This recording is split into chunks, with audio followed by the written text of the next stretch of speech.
Good day everyone. Today we will be presenting about metallic bonding. What is metallic bonding?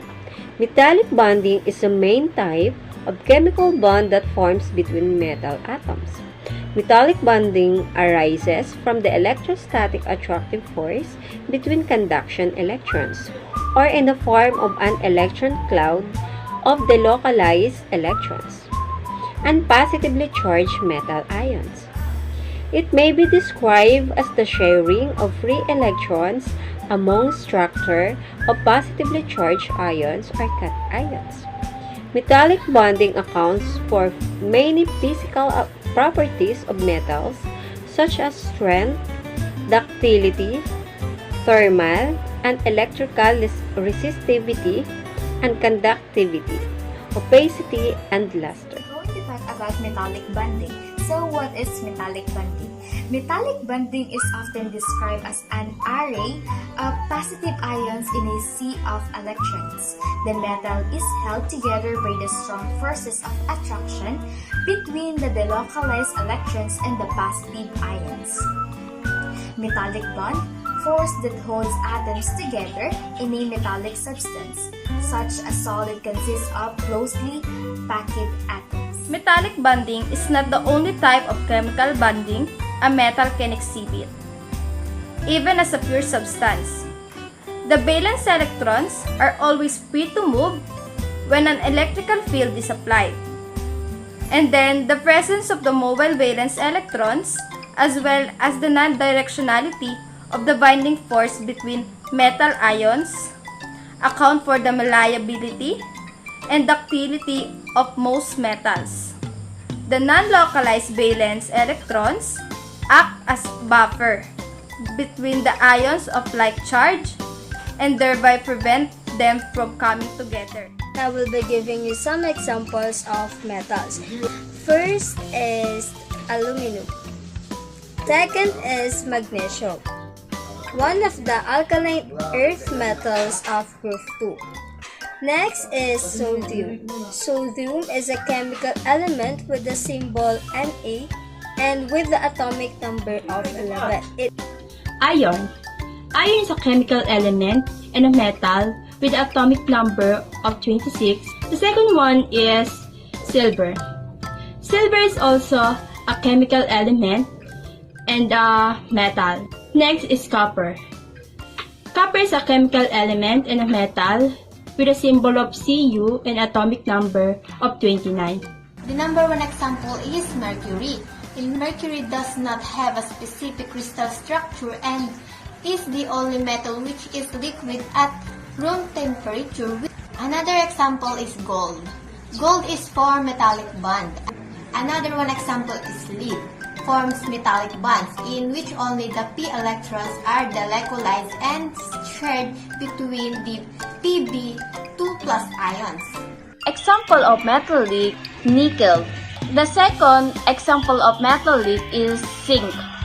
It's also used in alloys such as brass, nickel, silver. Third is example of metallic is tin. Hi, I'm Tricia Asison. And I'm Arabella Maralip. So now we will explain and show to you on how the metallic bond work using our 3D model. Metallic bonding. So this is the model of metallic bonding. So the yellow color represents the cation and the purple one is represents the free valence electron. So as you can notice, metallic bond is very different to ionic and covalent bond. So obviously, this is between this metal and metal. So there's cloud, or it is usually called a sea of electrons around the metal atom.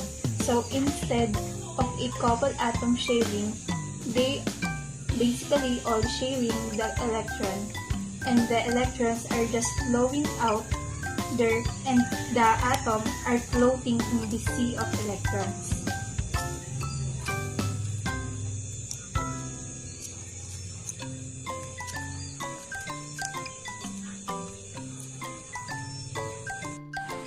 So the lattice here that we have actually got these free valence electrons, which is the violet one.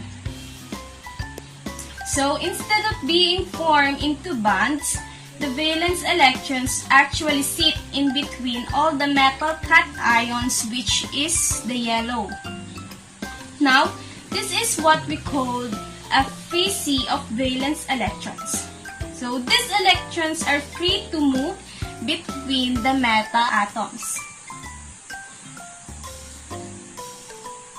And the very strong electrostatic attraction between the metal cations and the electrons actually keep making this into a very strong structure.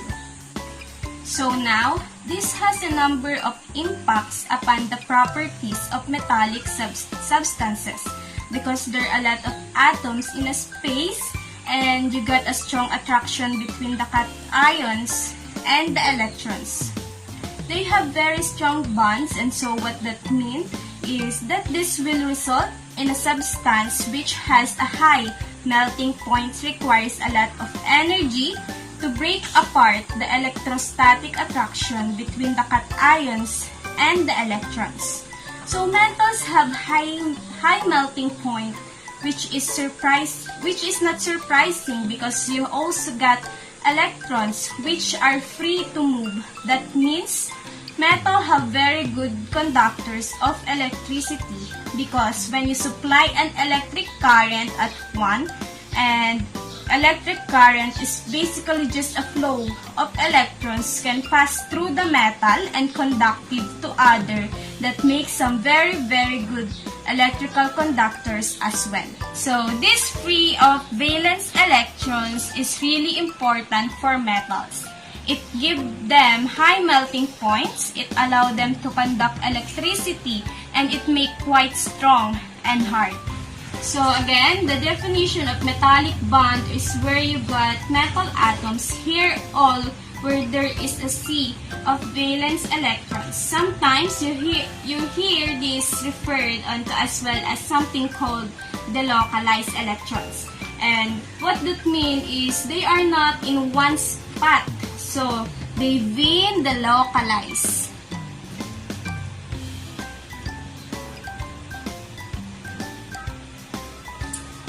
They are moved so that they're free to move throughout the structure of the metals.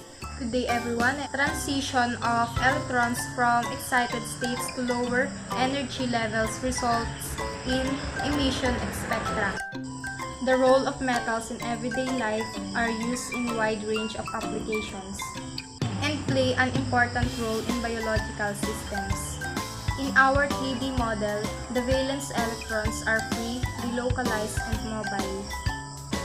Note that it is not correct to speak of a metallic bond because the electrons are not attracted to a single atom.